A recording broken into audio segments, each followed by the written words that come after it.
بسم اللہ الرحمن الرحیم۔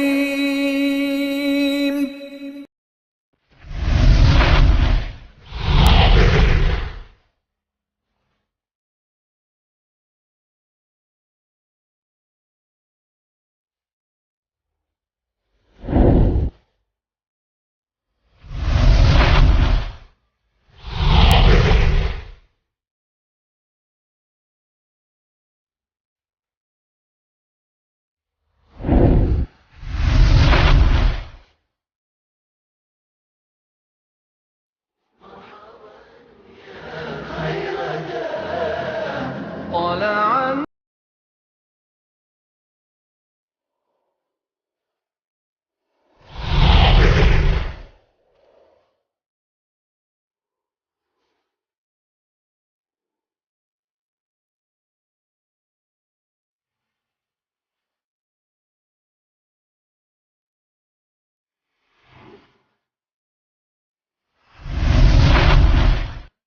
أَمْ حَسِبْتُمْ أَن تَدْخُلُوا الْجَنَّةَ وَلَمَّا يَأْتِكُم مَّثَلُ الَّذِينَ خَلَوْا مِن قَبْلِكُم مَّسَّتْهُمُ الْبَأْسَاءُ وَالضَّرَّاءُ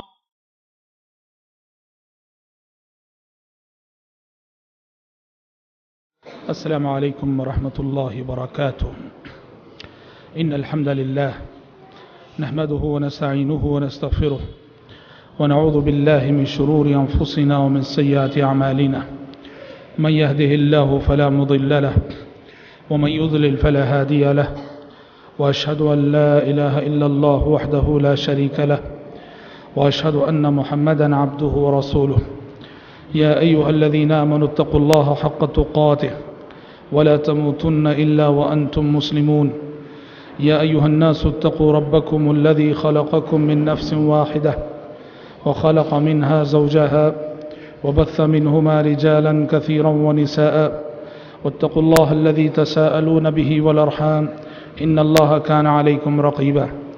يا أيها الذين آمنوا اتقوا الله وقولوا قولا سديدا يصلح لكم أعمالكم ويغفر لكم ذنوبكم، ومن يطع الله ورسوله فقد فاز فوزا عظيما.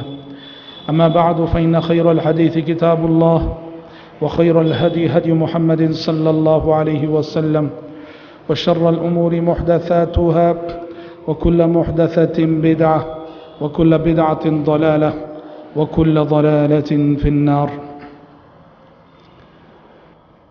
اللہ تبارک و تعالیٰ کا بے انتہا شکر و احسان ہے کہ جس کی مدد، توفیق اور تائید سے دروس سیرت کا یہ سلسلہ الحمدللہ کامیابی کے ساتھ آگے بڑھ رہا ہے۔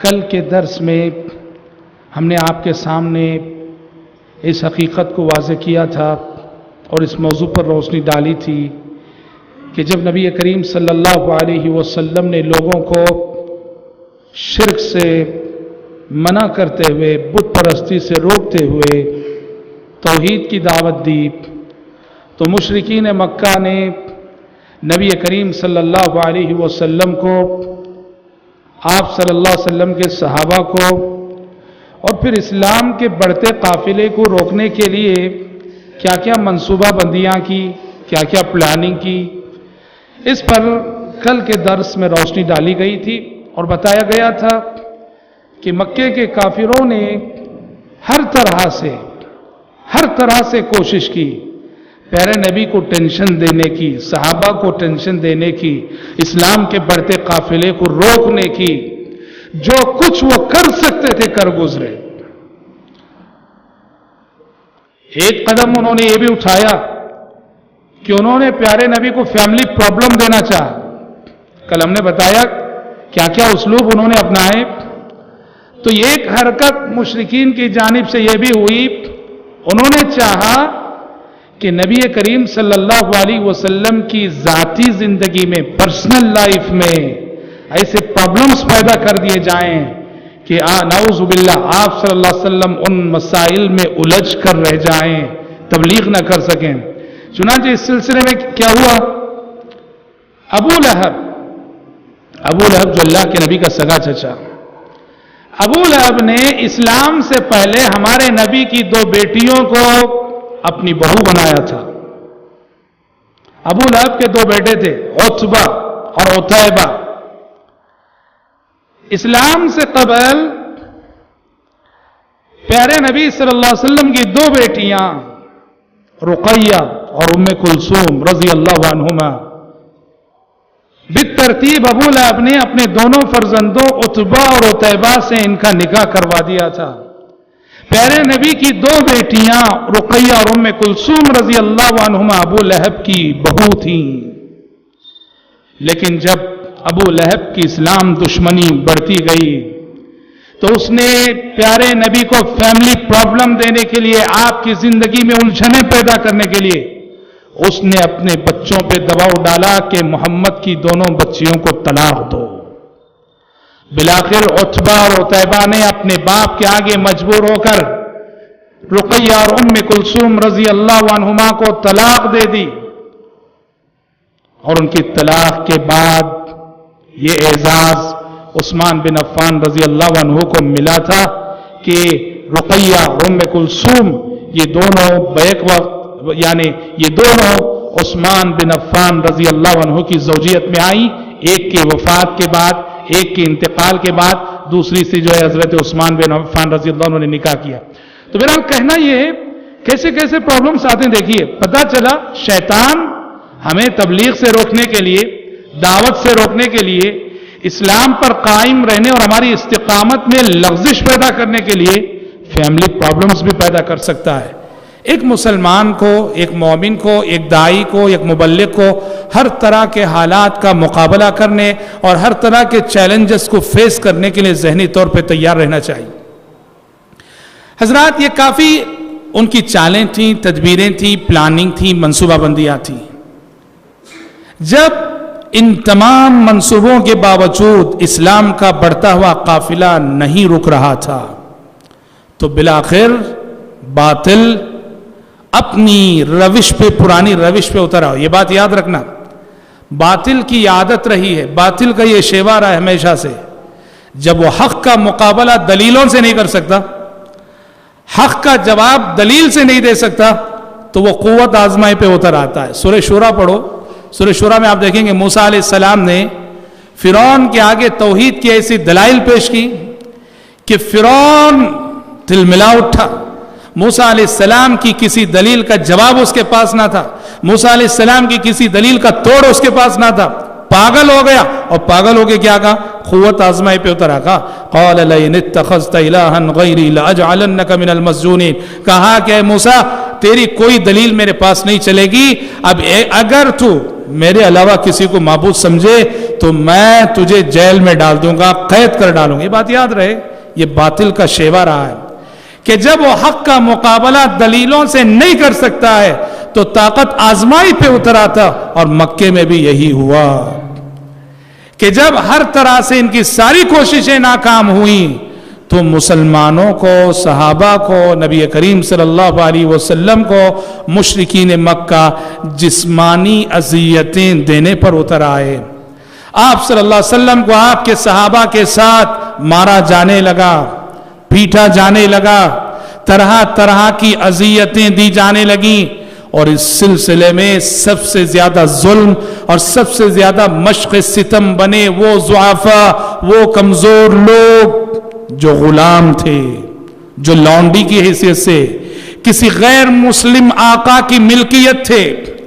بہت سارے غلام، ابو جہل کے گھر میں اسلام داخل ہو گیا، ابو جہل کے غلام مسلمان ہو گئے.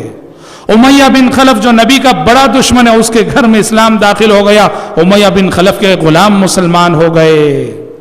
یہ جو کمزور طبقہ غلاموں کا، جن کے آقا کافروں کے بڑے بڑے سردار تھے، سب سے زیادہ ظلم ان پہ ہوا اور سب سے زیادہ مشق ستم ان کو بنایا گیا. اور آپ نے کتنے مرتبے سنا ہے، اور آپ نے ان کمزوروں کی مظلومیت کی داستانیں اور واقعات کو کتنے مرتبہ سنا ہے. یہ بلال حبشی رضی اللہ عنہ تھے، یہ بلال حبشی رضی اللہ عنہ تھے جو دشمن رسول امیہ بن خلف کے غلام تھے، مسلمان ہو گئے تھے، آقا کافر تھا، آقا کہتا تھا کہ اسلام چھوڑو، بلال کسی قیمت اسلام چھوڑنے کے لیے تیار نہیں، کیسے کیسے ستایا گیا۔ کبھی تو بلال کے گلے میں رسی ڈال دی گئی جس طرح کے جانوروں کے گلے میں ڈالی جاتی ہے، اور اوباشوں اور غنڈوں کے ہاتھ میں دے دی گئی کہ اس کو گھسیٹتے ہوئے پھرو۔ مکے کی گرم ریت پہ بلال حبشی رضی اللہ عنہ کو جانوروں کی طرح سے گھسیٹا گیا۔ کبھی تو ایسا ہوا بلال حبشی رضی اللہ عنہ کو برہنہ کر کے، ننگا کر کے مکے کی گرم ریت پہ لٹا دیا گیا، اور پتھروں کی موٹی موٹی گرم سلیں ان کے سینے پہ لا کے رکھ دی گئی، اور کہا جانے لگا کہ بلال اسلام چھوڑو ورنہ اس طرح سے تکلیف دیتے دیتے تمہاری جان نکال دیں گے۔ قربان جائیے اس استقامت پر کہ مشرکین مکہ کی ساری سازشیں ان کی طاقت جواب دے گئی، بلال حبشی رضی اللہ عنہ ان کے ہر سوال کے جواب میں اللہ احد اللہ احد ہی کے نعرے لگاتے رہے۔ آپ کو معلوم ہونا چاہیے جب آگے چل کر مکہ فتح ہوا، یہ تو اس وقت مسلمان مکے میں مظلوم ہے، کافروں کا کنٹرول ہے، مدینہ جانے کے بعد جب مسلمان مکے میں فاتحانہ شان سے داخل ہوئے، مکہ فتح ہوا اور خانہ کعبہ پر مسلمانوں کا کنٹرول ہوا، تو نبی کریم صلی اللہ علیہ وسلم نے کیا کیا؟ جیسے ہی خانہ کعبہ پہ کنٹرول ہوا آپ نے کہا بلال کہاں ہے؟ لوگوں نے کہا کہ یہاں ہے، کہا کہ بلال کھڑے ہو جاؤ خانہ کعبہ پہ اور مکے کی تاریخ کی پہلی اذان دو۔ بلال حبشی رضی اللہ عنہ فتح مکہ کے موقع پر خانہ کعبہ پہ کھڑے ہو کر انہوں نے مکے کی تاریخ کی پہلی اذان دی۔ آپ کو معلوم ہے مکہ فتح ہونے کے فوراً بعد ہی پہلی اذان کے لیے بلال حبشی کا سلیکشن کیوں ہوا، جبکہ اللہ کے نبی کے اور بھی غلام تھے، اور بھی مؤذن تھے، پیارے نبی کے اور بھی، عبداللہ بن ام مکتوم بھی اذان دیا کرتے تھے، حضرت ابو محذورہ بھی اذان دیا کرتے، مؤذن کئی تھے، لیکن اس وقت بلال حبشی ہی کا انتخاب کیوں ہوا؟ مکہ فتح ہونے کے بعد مکے کی پہلی اذان کے لیے بلال حبشی کا سلیکشن اور انتخاب اس لیے ہوا تھا کہ پیارے نبی نے گویا یہ میسج دینا چاہا کہ جس وقت مکے میں اللہ اکبر اور اللہ احد کہنے کا مطلب اپنی موت کو دعوت دینا تھا، جس وقت اللہ احد کہنے اور اللہ اکبر کہنے کا مطلب اپنی موت کو دعوت دینا تھا، اس وقت بلال حبشی نے اللہ اکبر کے نعرے بلند کیے تھے اس سرزمین مکہ میں۔ تو آج امن کے ایام میں بھی اللہ اکبر کے نعرے بلند کرنے کا حق بھی انہی بلال حبشی کو حاصل ہے۔ بلال حبشی، اور ادھر سبحان اللہ مردوں کی بات نہیں، صرف خواتین، عورتیں، لونڈیاں، اور وہ بھی کس کی لونڈی؟ عمر بن خطاب رضی اللہ عنہ جو اسلام قبول کرنے سے پہلے پیارے نبی کے بہت بڑے دشمن تھے۔ عمر بن خطاب کی لونڈی زنیرہ رضی اللہ عنہا، عمر بن خطاب اپنی اس لونڈی کو اتنا مارتے اتنا پیٹتے کہ بہادر عمر کی قوت جواب دے جاتی، مگر اس لونڈی کے حوصلوں کو وہ شکست نہ دے سکتے تھے۔ مارتے مارتے وہ تھک جاتے، پر یہ لونڈی مار کھا کے نہ تھکتی، اور عمر کہتے کہ ذرا تھوڑا میں آرام کر لوں پھر تمہیں پیٹوں گا۔ زنیرہ رضی اللہ عنہ برداشت کرتی رہیں، روتے روتے آنکھوں کی بینائی چلی گئی، اللہ سے مانگا، اللہ سے دعا کی، کہا پروردگارا یہ کافر مجھے تانا دیں گے کہ اسلام لانے کی وجہ سے بینائی گئی ہے، پروردگارا میری بینائی لوٹا دے۔ رب العالمین نے حضرت زنیرہ کی بینائی لوٹا دی رضی اللہ عنہ وارضا۔ اور حضرات یہ تو افراد تھے جنہیں اکیلے ستایا جا رہا تھا۔ مکے کے کمزوروں، ضعفاء، غلاموں، لونڈیوں کی بات کی جائے، ایک آزمائش وہ تھی، ایک امتحان وہ تھا جس امتحان سے حضرت یاسر کا خاندان گزارا جا رہا تھا۔ اجتماعی آزمائش، اجتماعی امتحان، اجتماعی تکلیف۔ یہ کون ہیں؟ یہ یاسر ہیں، ان کی بیوی سمیہ ہیں، اور ان کے فرزند عمار ہیں۔ عمار بن یاسر اور ان کے والد یاسر اور ان کی ماں سمیہ ابو جہل کی ملکیت میں تھے، تینوں مسلمان ہو گئے تھے۔ ابو جہل ان تینوں کو مارا کرتا تھا، پیٹا کرتا تھا، ستایا کرتا تھا. پیارے نبی گزرتے تھے وہاں سے، بڑی بے بسی، آپ بھی بے بس تھے اس وقت، کچھ نہیں کر سکتے تھے. پیارے نبی انہیں تسلی دیتے ہوئے کہتے صبرن یا آل یاسر، صبرن یا آل یاسر فإن موعدکم الجنہ. اے یاسر کے گھر والے صبر کرو، صبر کرو، جنت تمہارا انتظار کر رہی ہے. صبر کرو، جنت تمہارا انتظار کر رہی ہے. اور حضرات اللہ اکبر، یہ غور کرنے کی بات ہے. آدمی کو تنہا مارا جائے، آدمی کو تنہا پیٹا جائے تو اس کو اتنی تکلیف نہیں ہوتی ہوگی. آل یاسر پہ جو گزر رہا تھا وہ کیا تھا؟ ایک تو جسمانی عذاب کہ ان کے جسموں کو مارا جا رہا تھا، پیٹا جا رہا تھا، اور اس جسمانی عذاب سے بڑھ کر نفسیاتی عذاب. تھوڑی دیر کے لیے آپ تصور کر لو کہ اگر آپ کو شوہر ہونے کی حیثیت سے آپ کی بیوی کے سامنے مارا جائے، اور آپ کی بیوی کو آپ کے سامنے مارا جائے، آپ کے بچے کو آپ کے سامنے پیٹا جائے، اور آپ کے ماں باپ کو آپ کے سامنے پیٹا جائے، کیا گزرے گی؟ کیا گزرے گی؟ آل یاسر پہ وہی گزر رہا تھا. شوہر کو بیوی کے سامنے مارا جا رہا تھا، بیوی کو شوہر کے سامنے ستایا جا رہا تھا، والدین کو اولاد کے سامنے تڑپایا جا رہا تھا، اور اولاد کو والدین کے سامنے تڑپایا جا رہا تھا. قربان جائیے ان صحابہ پر. اللہ اکبر، اللہ اکبر. یہ آل یاسر کے لیے اعزاز کی بات ہے، آل یاسر کے لیے اعزاز کی بات ہے کہ اس خاندان نے ایسے استقامت دکھائی، ایسے استقامت دکھائی کہ دشمن رسول ابو جہل نے حضرت سمیہ کو ایک نیزہ مارا اور ایک چیخ نکلی، شہید ہو گئی. بڑا مشہور واقعہ ہے، گویا اسلامی تاریخ کی سب سے پہلی شہید خاتون، اسلامی تاریخ میں اسلام کے لیے سب سے پہلے جان دینے والی ایک خاتون تھی. حضرت سمیہ نے اپنی استقامت کے ذریعے سے اللہ کی خاطر جان دے کر، اور سب سے پہلے جان دے کر قیامت تک آنے والی مومن مسلمانوں کے سروں پر اعزاز کا ایک تاج رکھ دیا کہ اسلام کی خاطر مردوں سے پہلے ایک عورت نے خون بہایا ہے، اسلام کی خاطر مردوں سے پہلے ایک عورت نے جان دی ہے. حضرات طرح طرح کی اذیتیں، ہوا یہ کہ جو اذیتیں دی جا رہی تھیں ان میں بعض کے ساتھ ایسا ہوا کہ بعض جو جسمانی اعتبار سے کمزور تھے، ایسے غلاموں پر مشرکین مکہ نے دباؤ ڈالا، پریشر ڈالا، اور کہا کہ کفر کرو، کفریہ کلمات کرو ورنہ ہم تمہیں ماریں گے. اب وہ تکلیف کو برداشت نہ کر سکے. بعض غلاموں کے ساتھ ایسا ہوا وہ تکلیف کو برداشت نہ کر سکے، تکلیف برداشت نہ ہو سکی، اور زبردستی جو انہوں نے مشرکین نے کی، زبردستی میں ان کی زبان سے کفریہ کلمات نکل گئے، زبردستی ان کی زبان سے شرکیہ کلمات نکل گئے. بہت پریشان ہوئے یہ کمزور مسلمان، جن میں سے بعض کی زبانی مشرکین زبردستی کفریہ کلمات نکلوانے میں کامیاب ہو گئے. کیا ہم کافر ہو گئے؟ کیا ہم مشرک ہو گئے؟ کیا آسمان سے فوراً وحی آ گئی. سورہ نحل 14 پارے کی آیت، من کفر باللہ من بعد ایمانہ الا من اکرہ وقلبہ مطمئن بالایمان ولکن من شرح بالکفر صدرا فعلیہم غضب من اللہ.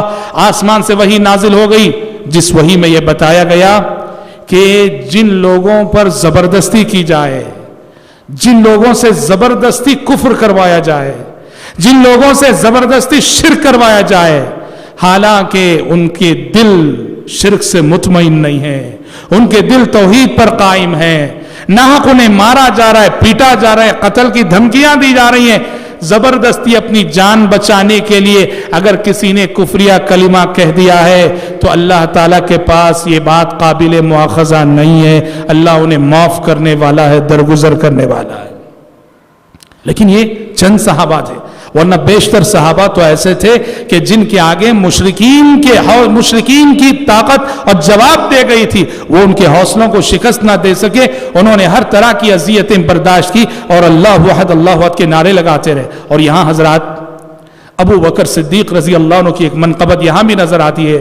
جب ان ضعیفوں کو، ان کمزوروں کو، ان غلاموں کو، ان لونڈیوں کو مارا جا رہا تھا، پیٹا جا رہا تھا، ابو بکر صدیق نے اس وقت اپنی دولت ان غلاموں کو آزاد کرنے کے لیے وقف کر دی. جب بھی دیکھتے کہ کسی غلام کو اسلام لانے کی وجہ سے مارا جا رہا ہے، اس کے آقا کے پاس جاتے، کہتے کتنا لیتا ہے لے لے، بس اس کو آزاد کر دے۔ ابو بکر صدیق رضی اللہ عنہ، اللہ اکبر، دولت کسی کو ملے اللہ ایسا مزاج دے، ایسا ذہن دے، ایسا دل دے کہ ایسے خیر کے کاموں میں خرچ ہو۔ جن جن غلاموں کو ستایا جاتا تھا آقاؤں کے پاس جا کے کہتے جو لینا ہے لے لے، پر اس اللہ کے بندے کو آزاد کر دے۔ ابو بکر صدیق رضی اللہ عنہ نے ایسے بے شمار غلاموں کو آزاد کرا۔ اور حضرات، مشقتوں کی بات جب ہم کر رہے ہیں تو بات ایسی نہیں کہ صرف غلام، ضعیف، کمزوروں پر اس طرح کا ستم ڈھائے جا رہے تھے۔ اچھے اچھے شریف صحابہ، اعلیٰ حسب و نسب رکھنے والے صحابہ، اونچے خاندان سے تعلق رکھنے والے صحابہ، وہ بھی اذیتوں سے بچ نہ سکے، عذاب سے بچ نہ سکے مشرکین کے۔ یہ عثمان بن عفان رضی اللہ عنہ ہے، مسلمان ہو گئے۔ ان کا چچا حصیر میں لپیٹ دیا کرتا تھا، حصیر کے اندر لپیٹ کر حصیر کو لٹکا دیا کرتا اور نیچے آگ جلا کر آگ کا دھواں دیا کرتا تھا عثمان بن عفان رضی اللہ عنہ۔ ارے غیر اور تو اور خود پیارے نبی محمد صلی اللہ علیہ وسلم کے ساتھ ان جاہلوں نے کیا نہیں کیا۔ صلوات اللہ وسلام علیہ، پیارے نبی صلی اللہ علیہ وسلم خانہ کعبہ میں نماز پڑھ رہے ہیں، خانہ کعبہ میں نماز پڑھ رہے ہیں۔ ابو جہل نے کہا کون ہے جو فلاں مقام پہ جائے جہاں ابھی ایک اونٹ ذبح کیا گیا ہے، وہاں سے اونٹ کی اوجھڑی، بوٹی چیزیں بولتے ہیں، اونٹ کی اوجھڑی لائے اور محمد کی پیٹھ پہ ڈال دے۔ عقبہ بن ابی معیط، یہ بھی دشمن رسول تھا، وہ بھاگا گیا، وہ اونٹ کی اوجھڑی لایا، پیارے نبی صلی اللہ علیہ وسلم سجدے میں جیسے ہی گئے اس نے آپ صلی اللہ علیہ وسلم کی پیٹھ پہ ڈال دی۔ اونٹ کی بوٹی آپ نے دیکھو کتنی بڑی رہتی ہے، پیارے نبی اٹھ نہ سکے، سجدے میں ویسے ہی پڑے رہ گئے۔ کسی نے آپ کی لخت جگر فاطمہ رضی اللہ عنہا کو خبر دی، داد دیجئے ان کی ہمت کی، داد دیجئے ان کی جرت کی۔ فاطمہ رضی اللہ عنہا، انہیں معلوم ہے کہ پیارے نبی کے سارے دشمن خانہ کعبہ میں جمع ہیں، جرت کے ساتھ، ہمت کے ساتھ یہ بیٹی آگے بڑھ کر آئی اور آگے بڑھ کر نبی کریم صلی اللہ علیہ وسلم کی پیٹھ پر پڑی ہوئی یہ اوجھڑی انہوں نے ہٹائی۔ ایسا ہی موقع تھا، ایک اور موقع جب آپ خانہ کعبہ میں نماز پڑھ رہے تھے، یہی عقبہ بن ابی معیط یہ آیا اور آ کر اس نے آپ کی گردن مبارک میں چادر ڈال دی، چادر ڈال کے ایسا گھسیٹا کہ آپ صلی اللہ علیہ وسلم کی گردن، آپ کا گلا پسیج گیا۔ ابو بکر آئے، ابو بکر نے ہٹایا اور کہا تقتلون رجلا یقول ربی اللہ، کیا اللہ کے نبی کو اس لیے ستا رہے ہو، مار رہے ہو، تکلیف دے رہے ہو کہ آپ اللہ الہ واحد کی طرف بلاتے ہیں؟ کہنا یہ میرے بھائی، نبی کریم صلی اللہ علیہ وسلم سے لے کر سارے صحابہ جو اسلام لا رہے تھے، تمام صحابہ کو مختلف آزمائشوں سے گزرنا پڑا، طرح طرح کی آزمائشوں سے گزرنا پڑا۔ اور جب آزمائشیں انتہا کو پہنچ گئیں، ظلم انتہا کو پہنچ گیا، تو بعض صحابہ کا صبر و قرار جواب دے جاتا۔ خباب بن ارت رضی اللہ عنہ پیارے نبی کی خدمت میں آئے، پیارے نبی کی خدمت میں آئے اور آ کے کہا الا تستنصر لنا الا تدعو لنا، کہا کہ اللہ کے نبی، اللہ کی مدد کب آئے گی، اللہ کی مدد کب آئے گی؟ مشرکین کے ظلم کی حد ہو گئی، مشرکین کے ستم کی حد ہو گئی، متی نصر اللہ، اللہ کی مدد کب آئے گی؟ پیارے نبی جو لیٹے ہوئے تھے اٹھ کر بیٹھ گئے اور آپ نے کہا کہ خباب، اتنا جلد تمہارا صبر جواب دے گیا کیا؟ اتنا جلد بے صبرے ہو گئے؟ حالانکہ ابھی تم پر ویسی آزمائشیں نہیں آئی جو آزمائشیں تم سے پہلے گزری امتوں کے ایمان والوں پر آئی تھی، کہ تم سے پہلے گزرے لوگوں کے ساتھ ایسا ہوا کہ ایمان لانے کی وجہ سے کسی کو آرے سے اسی طرح چیر کر دو ٹکڑے کر دیا گیا جس طرح لکڑی چیری جاتی ہے، پر انہوں نے ایمان کو نہیں چھوڑا۔ ان میں سے کسی کے ساتھ ایسا ہوا کہ لوہے کی کنگھیوں سے ان کے جسم کے گوشت کو ادھیڑ دیا گیا، تب بھی انہوں نے ایمان کا راستہ نہیں چھوڑا۔ کہا خباب، ایسی آزمائشیں تو ابھی تم تک نہیں آئی۔ حضرات یاد رکھو، جنت یہ آسانی سے ملنے والی چیز نہیں، جنت کا راستہ، جنت کی منزل یہ امتحانات سے گزرتا ہے۔ یہ راستہ جنت کی منزل پر کٹھنائیوں سے گزر کر ہی جنت ملے گی. حفت الجنت بالمکارہ، حدیث رسول کہتی ہے حفت الجنت بالمکارہ، جنت ناپسندیدہ باتوں سے گھیر دی گئی ہے، جنت مشقتوں سے گھیر دی گئی ہے، جنت تکلیفوں سے گھیر دی گئی ہے. جنت پانا ہو اس زندگی میں تکلیفوں کو برداشت کرنا پڑے گا، جنت پانا ہو اس زندگی میں مشقتوں کو برداشت کرنا پڑے گا، جنت پانا ہو اس زندگی میں اللہ کے راستے میں جو بھی آزمائشیں آتی ہیں خوشی خوشی ان آزمائشوں کو فیس کرنا پڑے گا. قرآن کہتا ہے ام حسبتم ان تدخلوا الجنہ ولما يأتكم مثل الذين خلوا من قبلكم مستهم البأساء والضراء والزلزلوا حتى يقول الرسول والذين آمنوا معه متى نصر الله ألا إن نصر الله قريب. قرآن کہتا ہے کیا سمجھتے ہو کہ جنت آسانی سے مل جائے گی؟ تم کو جنت سمجھتے ہو آرام سے مل جائے گی؟ حالانکہ ابھی تم پر وہ آزمائشیں نہیں آئیں جو آزمائشیں تم سے پہلے گزری امتوں پہ آئی تھیں. انہیں فقر و فاقہ لاحق ہوا، انہیں غربت لاحق ہوئی، انہیں تکلیفیں لاحق ہوئی، اور وہ اس طرح جھنجھوڑ دیے گئے کہ رسول بھی اور رسول کے ساتھی بھی کہنے لگتے متی نصر اللہ، اللہ کی مدد کب آئے گی، اللہ کی مدد کب آئے گی؟ جواب دیا جاتا الا ان نصر اللہ قریب، الا ان نصر اللہ قریب، کہ اے مدد کے منتظر صحابیوں، اللہ کی مدد بہت قریب ہے. اللہ کی نصرت یاد رکھنا، اللہ کی مدد ایسے ہی نہیں آتی، اللہ کی مدد بہت انتظار کے بعد آتی ہے. اللہ کی مدد آپ کے صبر کا امتحان لینے کے بعد آتی ہے. اللہ کی مدد آپ کی بندگی کا امتحان لینے کے بعد آتی ہے. الا ان نصر اللہ قریب، جب رسول کی زبانی، صحابہ کی زبانی متی نصر اللہ، اللہ کی مدد کب آئے گی، یہ جملہ آتا تو جواب دیا جاتا الا ان نصر اللہ قریب. حضرات، جب مکے میں تکلیفیں بڑھ گئیں، اذیتیں بڑھ گئیں، تو ظاہر بات ہے کہ جو لوگ آئے دن مسلمان ہو رہے تھے، پیارے نبی نے یہ سوچا ان کے ساتھ جمع ہونے کے لیے، جو نو مسلم اسلام میں آ رہے ہیں ان کے ساتھ مل بیٹھنے کے لیے کوئی جگہ چاہیے. چنانچہ پیارے نبی نے مکے میں یہ گھر، جو مشہور صحابی ارقم بن ابی الارقم کا گھر تھا، ارقم بن ابی الارقم کے گھر کو نبی کریم صلی اللہ علیہ وسلم نے مکے میں ایک دعوت سینٹر کے طور پر اپنا لیا. دار ارقم کے نام سے جانا جاتا ہے یہ مرکز. دار ارقم حضرت ارقم بن ابی الارقم کا مکان تھا. پیارے نبی اس گھر کے اندر جمع ہوتے تھے مسلمانوں کے ساتھ، صحابہ کے ساتھ مشورے کرتے تھے، میٹنگیں ہوتی تھیں، اور جو بھی نو مسلم اسلام میں آ رہے تھے ان کی تربیت اس گھر میں ہو رہی تھی. گویا ہم یہ کہہ سکتے ہیں آج جو ہم عالم اسلام میں دیکھتے، ایک تو مسجد ہے، مسجد کے علاوہ یہ جو دعوت سینٹرز قائم ہوتے ہیں، جی ہاں ہر شہر میں الحمدللہ دعوت سینٹرز قائم ہیں، اس کی بنیاد یہ دار ارقم ہے. کہو یوں کہہ سکتے ہیں ہم کہ اسلامی تاریخ کا پہلا دعوتی مرکز دار ارقم ہے، اسلامی تاریخ کا پہلا دعوت سینٹر دار ارقم ہے. پیارے نبی نے پہلے سینٹر بنایا اور بعد میں مسجد بنائی. سینٹر آپ نے مکے میں بنایا، مسجد آپ نے مدینے میں بنائی، کیونکہ مکے کے حالات میں آپ مسجد نہیں بنا سکتے تھے، اس لیے آپ نے سینٹر بنایا. اس لیے الحمدللہ آپ دیکھ رہے ہیں کہ آج عالم اسلام میں اس طرح کی جو دعوت سینٹرز قائم ہوئے ہیں ان سے کتنا خیر کا کام ہو رہا ہے. تو اسلامی تاریخ کا پہلا دعوت سینٹر جو ہے وہ دار ارقم ہے، جہاں پیارے نبی جو اسلام میں آنے والے صحابہ کی تربیت کرتے تھے اور ان کے ساتھ مل بیٹھتے. حضرات، جب مکے میں تکلیفیں بہت بڑھ گئی، بہت زیادہ ستایا جانے لگا، بہت زیادہ پریشان کیا جانے لگا، سرزمین مکہ مسلمانوں کے لیے تنگ ہو گئی، تو پیارے نبی صلی اللہ علیہ وسلم نے صحابہ کو ایک مشورہ دیا. کیا مشورہ دیا؟ آپ نے کہا کہ بہتر ہے مکہ چھوڑ کر یہاں سے ہجرت کر جاؤ.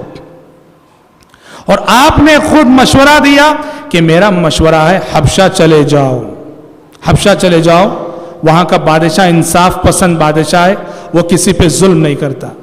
پیارے نبی کے اس مشورے کو قبول کر کے سن 5 نبوت میں پہلے 16 صحابہ نے ہجرت کی، 12 مرد اور 4 عورتیں. پہلا قافلہ سمندر کے راستے سے مکہ چھوڑ کر وہ جو ہے حبشہ گئے، اور ان جانے والوں میں خود آپ صلی اللہ علیہ وسلم کی بیٹی اور آپ کے داماد عثمان بن عفان رضی اللہ عنہ بھی تھے۔ عثمان بن عفان رضی اللہ عنہ اور ان کی اہلیہ رقیہ، یہ دونوں تھی۔ پیارے نبی نے کہا تھا اس وقت کہ حضرت ابراہیم علیہ السلام اور لوط علیہ السلام کے بعد تاریخ کا یہ پہلا جوڑا ہے جو اللہ کے راستے میں ہجرت کر رہا ہے۔ پہلے تو 16 صحابہ، 12 مرد اور 4 خواتین، اور اس کے چند دنوں بعد اور ایک قافلہ جس میں تقریباً 83 مرد، 80 پر 3 مرد اور 19 صحابیات۔ حضرات یہ جو حبشہ کی ہجرت ہوئی 2 مرتبے سن 5 نبوت میں، اس سے 2-3 اہم باتیں معلوم ہوتی ہیں۔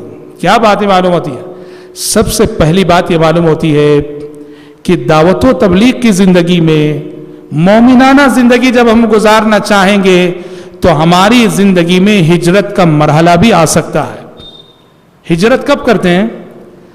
ایک ایسے شہر میں ہم ہیں، ایک ایسے ملک میں ہم ہیں، ایک ایسے محلے میں ہم ہیں جہاں ہمارا دین محفوظ نہیں ہے، ہمارے دین کے لیے خطرہ ہے، ہمارے ایمان کے لیے خطرہ ہے، ہمارے عقیدے کے لیے خطرہ ہے، آزادی کے ساتھ ہم اللہ کی عبادت نہیں کر سکتے، تو شریعت کہتی ہے ایسے محلے کو چھوڑ دو، ایسی بستی کو چھوڑ دو، ایسے ملک کو چھوڑ دو، اور چھوڑ کر کسی ایسے مقام پہ جاؤ جہاں آزادی کے ساتھ اللہ کی عبادت کر سکو، جہاں تمہارے دین و ایمان کی حفاظت کی ضمانت ہو۔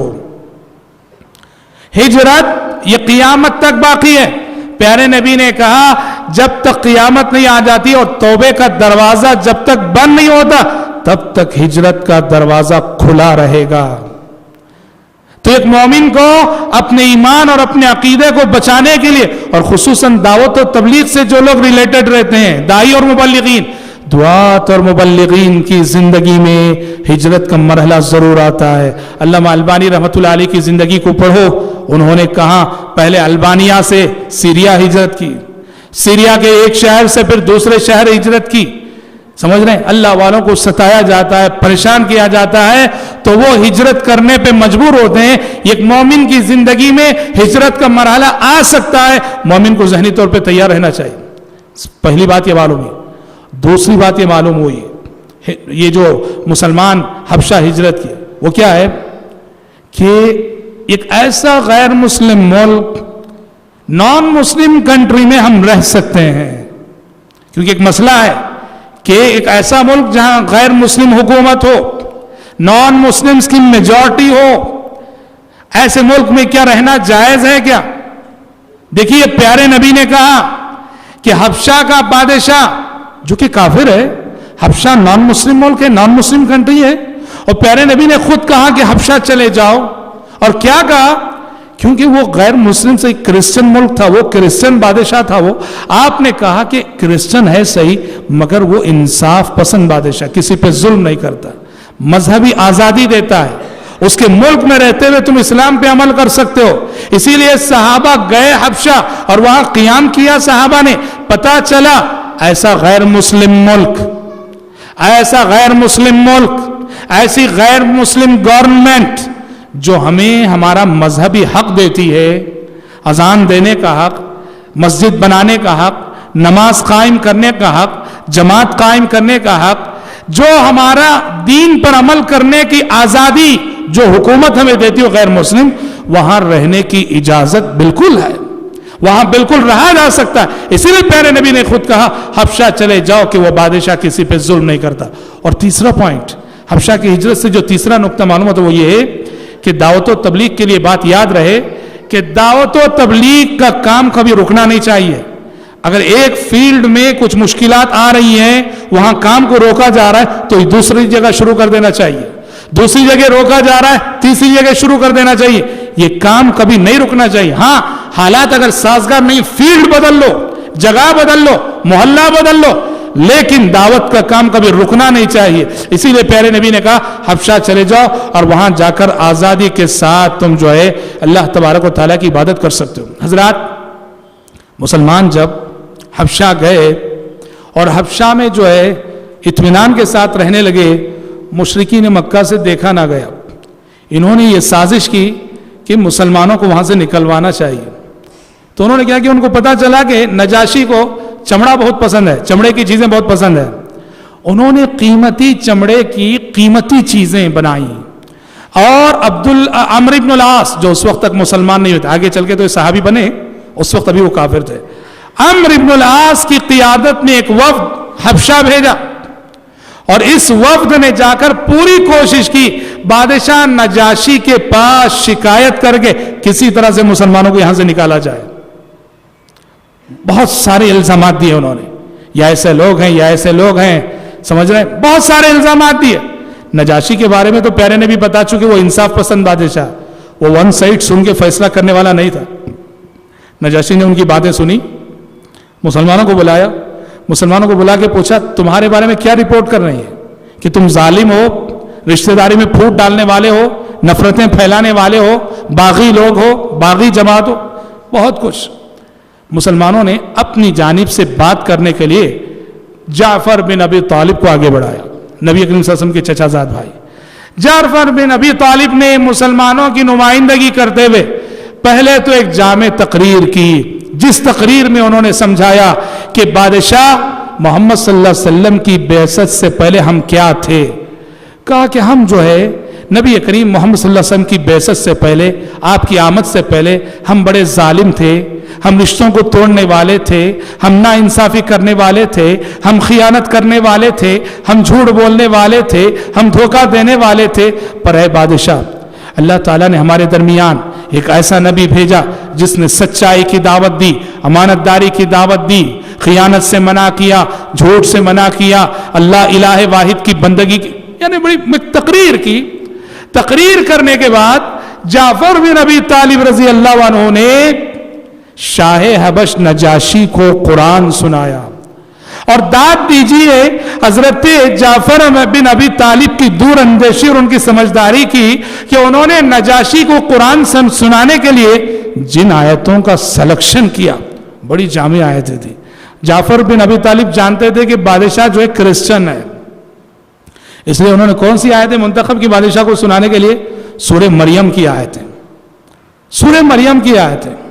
سورہ مریم کا جو دوسرا رکوع ہے نا, اللہ اکبر, سورہ مریم کا دوسرا رکوع, اللہ کہتا ہوں آج بھی کوئی بھی انصاف پسند عیسائی اور کرسچن اس کو پڑھ لے گا, اس کی آنکھوں سے آنسو بہے بغیر نہیں رہ سکتے.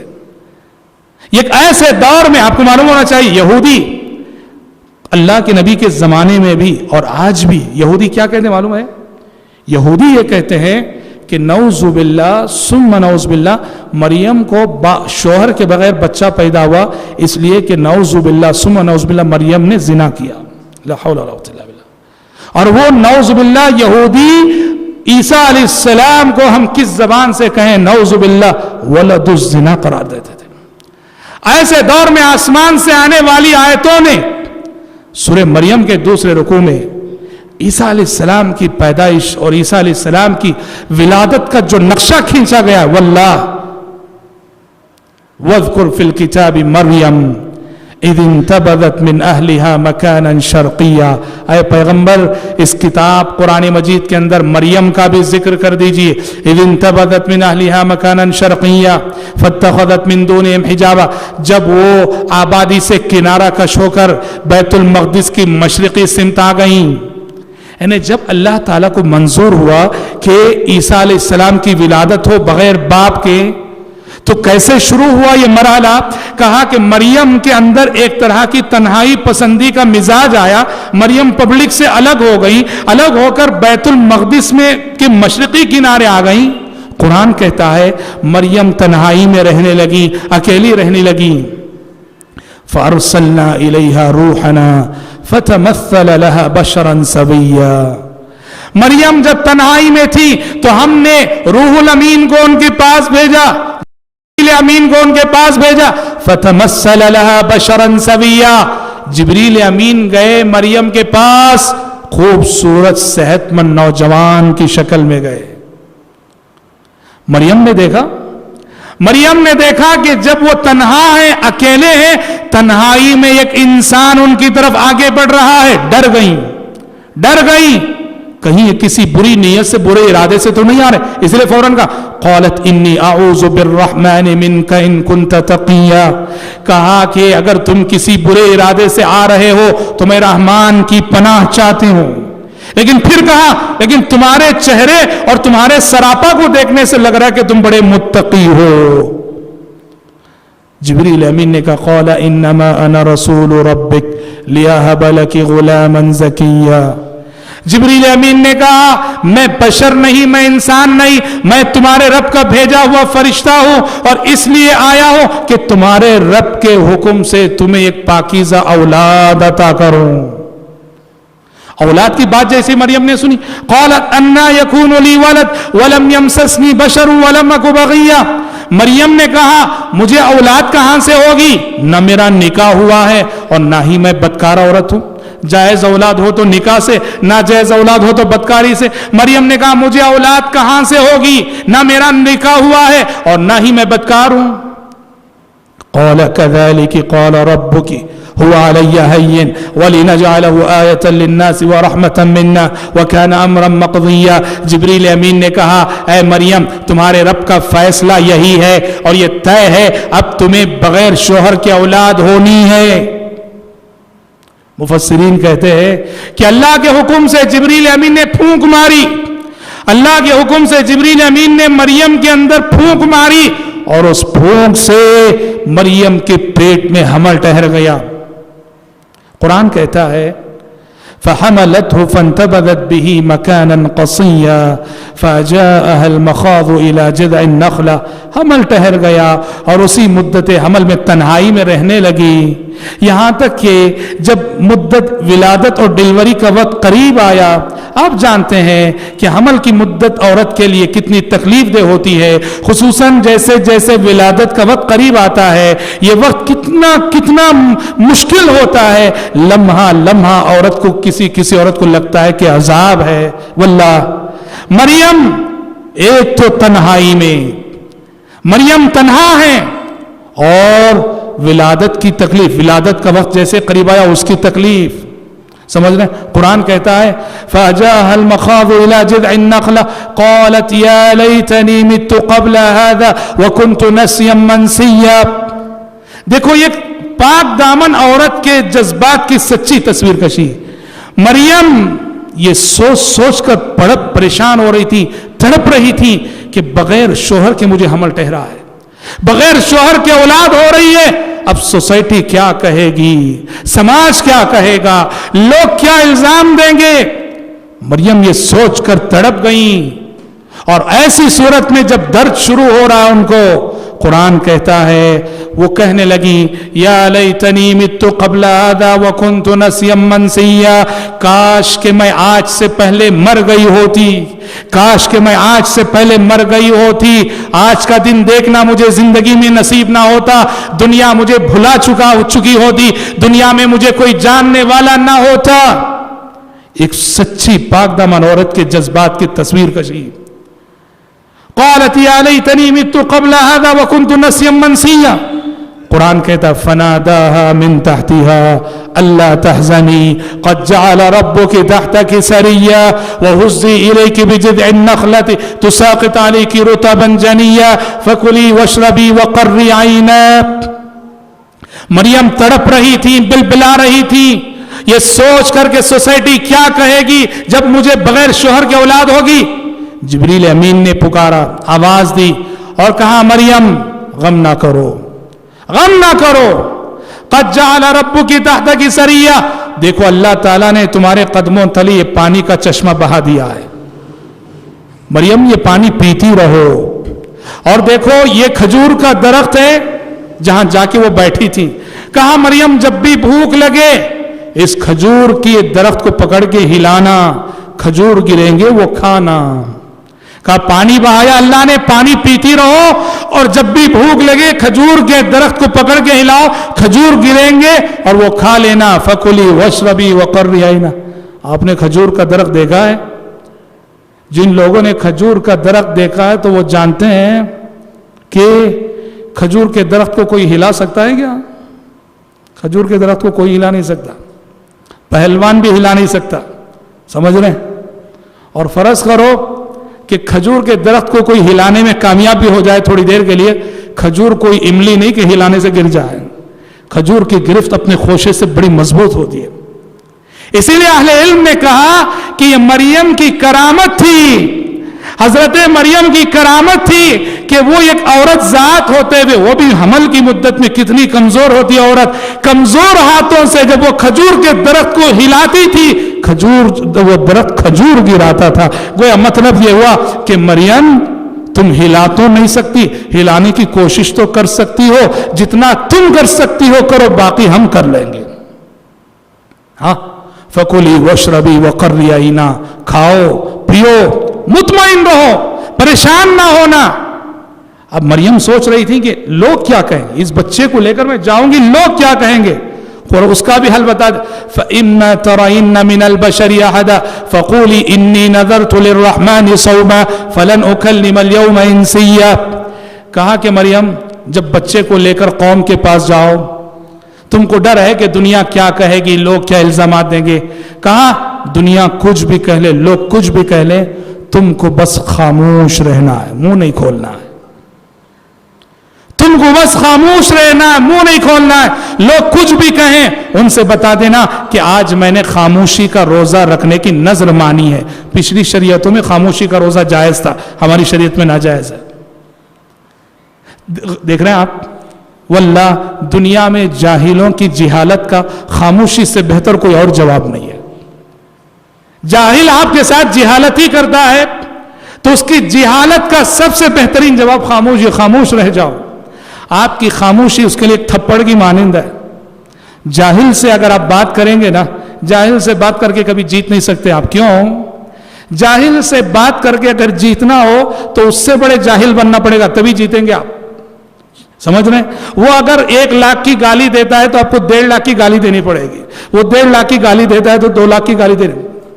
اسی لیے کہا انی نذرت للرحمن صوما فلن اکلم اليوم انسیا، کہا کہ تم کو ڈر ہے دنیا کیا کہے گی، دنیا کیا الزامات دے گی، دنیا کیا طعنے دے گی، مریم خاموشی اختیار کرو بس۔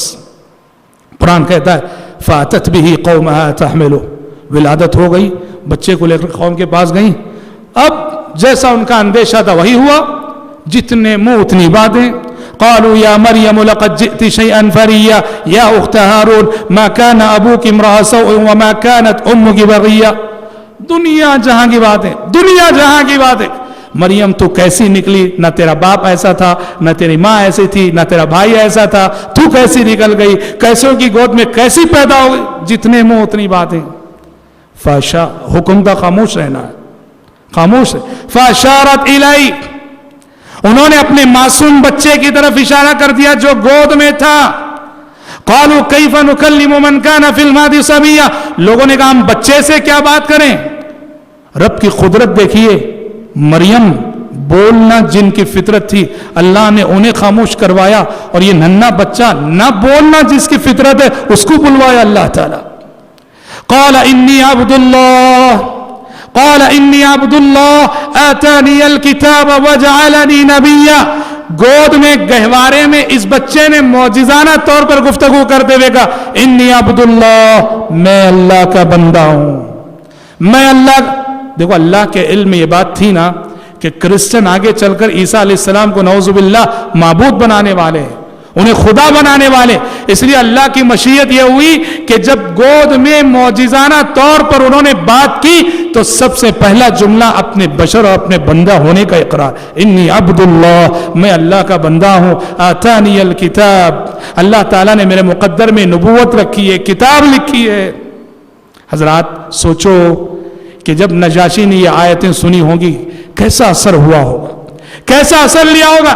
اسی لیے سیرت کی کتابیں کہتی ہیں کہ جب جعفر بن ابو طالب نے نجاشی کو یہ آیتیں سنائی، زارو قطار نجاشی روئے جا رہے تھے، روئے جا رہے تھے، اور جب تلاوت ختم ہوئی تو نجاشی نے زمین سے ایک چھوٹی سی باریک کاڑی اٹھائی اور کہا اللہ کی قسم، اللہ کی قسم، عیسیٰ علیہ السلام کی حقیقت میں اور قرآن کے بیان میں اتنا بھی فرق نہیں ہے۔ عیسیٰ علیہ السلام 100% وہی تھے جو کہ قرآن نے بیان کیا، قرآن نے بتایا، اور اس کے بعد نجاشی اللہ اکبر مسلمان ہو گئے۔ یہ مسلمانوں کی اسلام کی بہت بڑی فتح تھی کہ جب مکے میں مسلمانوں کو ستایا جا رہا تھا، سرزمین تنگ ہو رہی تھی، یہ ایک ملک کا بادشاہ مسلمان ہو گیا۔ ہاں یہ اور بات ہے، مورخین کہتے ہیں وہ اپنے اسلام کو ظاہر نہیں کر رہے تھے، چھپائے ہوئے تھے، اور اس کے بعد انہوں نے مشرکین کا جو وفد ہدیے لے کر گفٹ لے کر گیا تھا اس کو ناکام واپس کر دیا، ان کے سارے ہدیے واپس کر دیے اور انہیں ناکام کر دیا۔ اور پیارے نبی نے نجاشی کے اس احسان کو یاد رکھا۔ جب آپ مدینے میں تھے تو ادھر نجاشی کا انتقال ہوا، مدینے میں تھے اور نجاشی کا انتقال ہوا تو پیارے نبی نے صحابہ کو لے کر ان کی غائبانہ نماز جنازہ ادا کی تھی۔ اللہ اکبر، هل جزاء الاحسان الا الاحسان، احسان کا بدلہ احسان کے سوا اور کیا ہو سکتا ہے؟ اور یہ اعزاز، یہ عزت صرف نجاشی کو ملی۔ پوری عہد نبوت میں نجاشی وہ اکیلی میت ہے کہ جن کی غائبانہ نماز جنازہ پیارے نبی نے ادا کی، کسی اور صحابی کی غائبانہ نماز جنازہ پیارے نبی نے نہیں پڑھی، اکیلی نجاشی کی۔ ان کو ایک اعزاز دیا، ان کو عزت بخشی، انہوں نے جو اسلام کے لیے اتنی بڑی قربانی دی، مسلمانوں کو پناہ دی۔ تو اس طرح حضرات مسلمانوں کی ہجرت، یہ مکی زندگی کا ایک اہم واقعہ، اور پھر حبشہ میں نجاشی کا اسلام لانا، یہ بہت بڑی فتح تھی، بہت بڑی جیت تھی اسلام کی۔ آگے کیا ہوا؟ حضرت حمزہ کا اسلام لانا، اور سب سے بڑھ کر حضرت عمر کا اسلام لانا۔ اور حضرت عمر کے اسلام لانے سے مکے میں مسلمانوں کی جو پوزیشن تھی اس میں کیا تبدیلی آئی۔ پھر اس کے بعد شیب ابی طالب کا سماجی بیکاٹ جو مشرکین مکہ نے کیا، اور ابو طالب کی وفات، خدیجہ رضی اللہ عنہ کی وفات، یہ سارے واقعات انشاءاللہ ہم آنے والے کل کے درس میں سنیں گے۔ رب العالمین سے دعا ہے کہ اللہ تعالی ہم سب کو، آپ سب کو سیرت رسول کو زندگی میں نمونہ بنا کر سیرت رسول کی تعلیمات کو اپنی عملی زندگی میں نافذ کرنے کی توفیق عطا فرمائے۔ آمین۔ وآخر دعوانا ان الحمد للہ رب العالمین۔